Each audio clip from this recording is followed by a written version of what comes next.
Bom dia, pessoal, tudo bom com vocês? Hoje é segunda-feira, dia 28 de janeiro. E nesse vídeo eu vou abordar um assunto que eu já abordei superficialmente em um outro vídeo, mais de um ano, e por isso que eu quero abordar de novo, que é carros japoneses. O que considerar antes de comprar um carro japonês?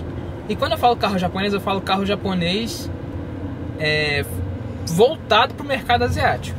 Então eu excluo desse vídeo, dessa lista, a maioria dos carros da Honda e da Toyota, porque essas duas marcas, por serem marcas grandes, marcas globais, elas acabam que já produzem muito mais carros nos Estados Unidos, no México e aqui no Brasil também, mais voltados para o mercado ocidental. Então os carros já não são tão asiáticos assim. O foco desse vídeo, óbvio, são os carros da Mitsubishi, eu diria Mazda, eu diria Subaru, Daihatsu, enfim, são carros dessas montadoras, que ainda são majoritariamente feitos no Japão e exportados para o resto do mundo. Bom, a primeira coisa que eu quero falar é por que eu resolvi falar desse vídeo.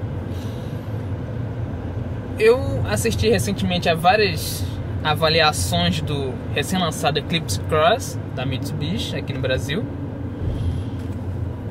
e diversos canais aqui no YouTube, e a maioria deles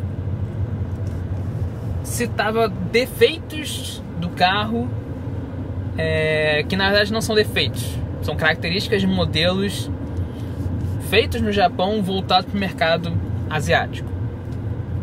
E quando eu digo asiático, eu digo Japão, China, Coreia, mas também Vietnã, a parte asiática da Rússia. Então, por exemplo, a Mitsubishi vende bastante na Rússia. Então, quando eu me refiro ao mercado asiático, é isso. E aqui na Mitsubishi, né, nós temos a Pajero Full, a Outlander e o Eclipse Cross, que são feitos no Japão e são trazidos para cá, né? Então é por isso que eu resolvi falar desse vídeo. Então a primeira coisa que eu vou falar é sobre uma coisa muito polêmica, que todos os vídeos que eu vi do Eclipse Cross foram falados, todos, sem exceção. Foi a questão dos vidros elétricos, somente do motorista ter One Touch, né? Ou seja, somente do motorista subir com apenas um toque no botão. Por que isso? Isso é uma característica dos carros japoneses. Não é uma lei no Japão, mas é um costume somente do motorista ter esse One Touch por uma questão de segurança, para você não deixar uma criança ou um animal no banco de trás ou na mala, enfim, quando é um animal maior, e esse indivíduo acabar morrendo por calor ou por qualquer outro motivo que ele ficou trancado. Isso é um costume no Japão, e isso está se tornando um costume também nos Estados Unidos, pelo que eu li. Cada vez mais modelos vendidos no mercado americano têm vindo sem One Touch de fábrica para todos os vidros, por essa questão. Mas voltando então às avaliações da Eclipse Cross, nenhum deles falou que na Mitsubishi, aqui no Brasil, o Outlander só vem com One Touch para o motorista, o Eclipse Cross também, mas aqui no Brasil, eu não sei lá fora, mas aqui no Brasil existe sob a forma de acessório de concessionária, instalar o One Touch para todos os vidros. Eu não sei quanto custa, não deve ser muito barato, mas tem aqui no Brasil. Então, se você comprou um Mitsubishi ou pretende comprar e quer muito ter o One Touch para todos os vidros, aqui no Brasil você consegue, como acessório, ter concessionário. Então, mesmo se você comprar um carro usado, você consegue. A segunda coisa é em relação estilo aqui do cockpit. Então vocês podem ver que aqui no Outlander o cockpit é voltado mais para o motorista. Tem outros carros, por exemplo, até nesse ponto, até o Honda Civic também tem aquele cockpit voltado para o motorista. E se você observar isso desde o Lancer dos anos 90, né, o 3000 GT também tinha bastante isso. Isso também é um costume de carros japoneses. Não tem muito como evitar. Eu particularmente gosto, tem gente que não, mas é uma questão particular.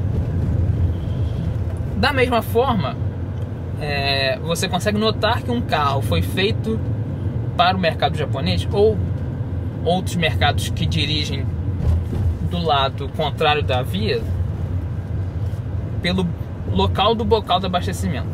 Então aqui no Outlander e na maioria dos Mitsubishi, esse bocal fica do lado do motorista, no nosso caso, né? Então aqui do lado esquerdo, o que é conveniente, mas isso indica que este veículo foi feito voltado para o mercado asiático, o mercado que dirige do lado contrário, ou o mercado inglês e outros também nesse ponto. Se você comparar com o Chevrolet, com o Volkswagen, o bocal do lado do passageiro, no nosso caso, né? Para quem dirige deste lado da via. Próximo ponto é em relação à fama que os carros japoneses e também coreanos, por conta da Hyundai, que esses carros possuem de serem mais robustos do que carros, por exemplo, Volkswagen, GM e outras montadoras não asiáticas. Por que eles têm essa fama? Essa fama é verdadeira? Bom, até certo ponto é. Mas existe um motivo para isso. Essa fama é verdadeira porque esses carros, em geral, têm uma mecânica mais simples. Eu digo mais simples, não quero dizer que é pior ou melhor. Ela é simplesmente mais simples. Você olha um motor de mesmo um Up TSI da Volkswagen, e você consegue reparar que o espaço no cofre do motor é muito limitado. É cheio de mangueira para todos os lados. Você olha aqui, por exemplo, no meu, mesmo tendo 4 cilindros em linha, o espaço é muito grande. Você consegue... o filtro de óleo desse motor fica na frente, lá embaixo, quase no cárter. E mesmo assim eu consigo, com a mão, aqui pela frente do motor, chegar até o filtro de óleo se eu quiser. Então tem um espaço muito amplo no cofre desse motor. E em geral carros asiáticos têm isso. Olha aqui, tem um Honda Civic aqui no meu lado, e o bocal dele, nesse caso, é na frente, no lado do passageiro. Por isso que eu disse que os carros Honda, Toyota, principalmente por serem mais globais, eles não mantêm tanto esse padrão.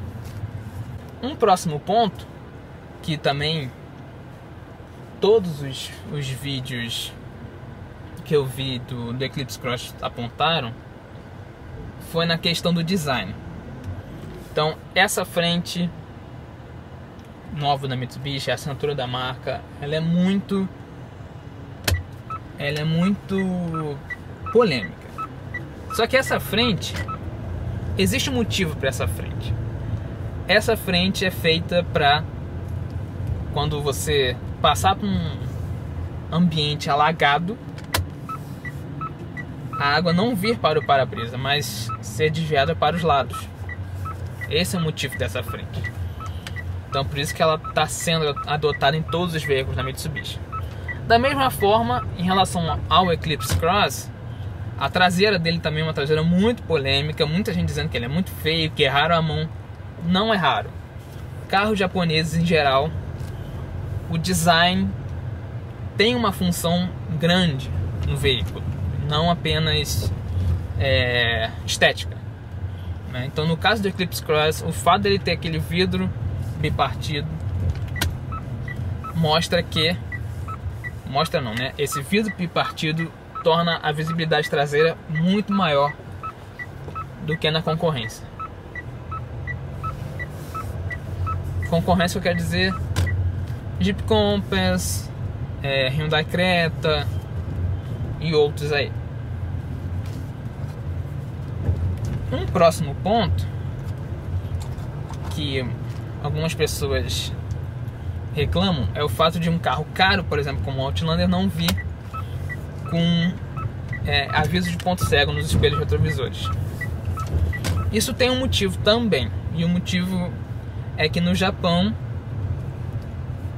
quem já viu carros, imagens de carros rodando no Japão, com certeza já reparou que esses carros, é comum eles terem espelhos retrovisores nos paralamas. Pelo menos aqui do lado esquerdo, né? Para quem dirige. Ele, lembrando que ele dirige do lado direito, então pelo menos um aqui do lado, para eles, do lado passageiro. Por que isso? Já foi provado que os espelhos os espelhos no paralama, eles dão uma amplitude de visão muito maior do que aqui na porta. A imagem acaba sendo mais distante, logicamente, mas eles conseguem, você tem uma imagem toda do carro, então você não precisa de um aviso de ponto cego. Além disso, você consegue ter uma grande visão da lateral do carro, e sem que o espelho tenha que ser colocado muito para fora. Então isso aqui no Brasil ia ser muito interessante se fosse adotado, né? Porque você conseguiria ter uma boa visão sem ter seu espelho arranhado ou quebrado por motociclistas, né? Quem mora em Rio, São Paulo e outras cidades com muitas motos sabe do que eu estou falando, né? Meu espelho, inclusive, tem um arranhão porque um motociclista passou por ele uma vez há pouco tempo. Então, isso no Japão ainda é comum, principalmente em táxis. Em outros veículos ele está caindo em desuso, infelizmente, por causa dos motivos que eu já falei. Ele é muito comum ainda, como eu falei, em táxis.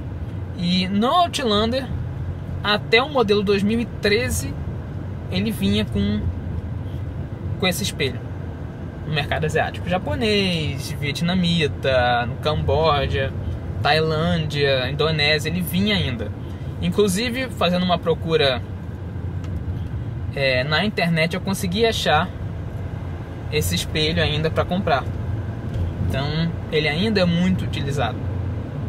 É uma pena que para esse modelo do meu carro não está mais disponível, e nem como acessório, nem nada. E, como falei, esses mercados, como dirige do lado direito, esse espelho eu só consigo achar pro lado esquerdo, porque pro nosso caso seria pro lado do motorista, o que não faria muito sentido. E no Japão tá caindo em desuso, porque como só eles utilizavam basicamente esse espelho, ficaria um pouco inviável financeiramente você fazer um carro com esse espelho para um mercado restrito e ter que tirar o espelho, tirar a furação, mudar o paralama, enfim, para o resto do mundo, né? Porque não é só um espelho, né? Você tem que ajustar o espelho, e você consegue ajustar esse espelho da mesma forma que você ajusta o espelho daqui. Então teria que ter um cabo ligando o botão aqui na porta até o espelho. Então é muita coisa para um mercado muito restrito, digamos assim. Agora, vindo aqui pro nosso lado da Mitsubishi, umas características dos carros dessa montadora são que a suspensão é mais firme do que outros carros off-road. Muita gente acaba reclamando, mas isso faz com que os carros possam ter um centro de gravidade mais baixo, porque como a suspensão não tem tanto jogo, eles, mesmo sendo um pouquinho mais baixos, eles continuam não arrastando no chão, em pedras ou coisa assim, no off-road, como eu estou passando aqui numa rua de paralelepípedos. Um outro ponto é em relação ao raio de giro. Em geral, e eu cito aqui o Outlander, o raio de giro desses carros da Mitsubishi é bem baixo. Então você vê um carro desse tamanho, né, com 7 lugares, o raio de giro deles é somente de 5,3 metros. Isso é muito pouco. Isso também porque quem já conhece um pouco do Japão sabe que lá o espaço é muito reduzido, né? É um país muito populoso, principalmente Tóquio, a capital. Então isso faz com que você precise ter um raio de giro baixo para você conseguir fazer manobras em espaços apertados. Então isso é muito bom, e isso se mantém em carros como Pajero Full, L200 e outros da Mitsubishi. Uma última coisa aqui que denota que o carro é feito no mercado asiático: freio de mão. Não é estranho o freio de mão estar do lado do passageiro, né? Quem já andou aqui acha estranho, mas por quê? Novamente, o carro foi projetado para quem dirige do lado direito. Portanto, o freio de mão, quem dirige do lado direito, faz todo sentido o freio de mão estar aqui, deste lado. Hoje em dia não tem mais tanto problema, porque as versões mais novas do Outlander ele tem o freio de mão eletrônico. Mas ainda assim é uma coisa a se considerar. Da mesma forma, os botões aqui no volante. Você vê que o botão para controlar o volume, estação, enfim, o botão da multimídia está aqui do lado esquerdo. E a multimídia está do meu lado direito. Mais uma vez, porque denota que esse carro foi projetado para ser dirigido do lado direito da via, né? E os controles aqui do piloto automático e tal estão do lado direito. Então se você compara com carros da Ford ou da Volkswagen, você vê que os controles do som deles, de alguns, né, não todos, mas o controle do som deles está do lado mais próximo da multimídia, o que não é o caso aqui. Então são esses alguns pontos a se considerar. Você pretende comprar um carro da Mitsubishi ou carros que foram feitos no Japão e são voltados para o mercado japonês. Então, não são pontos ruins desses carros de maneira alguma. São características do mercado onde eles são feitos. Só isso. Beleza, pessoal? Vejo vocês então no próximo vídeo com mais dicas da Mitsubishi. Até mais.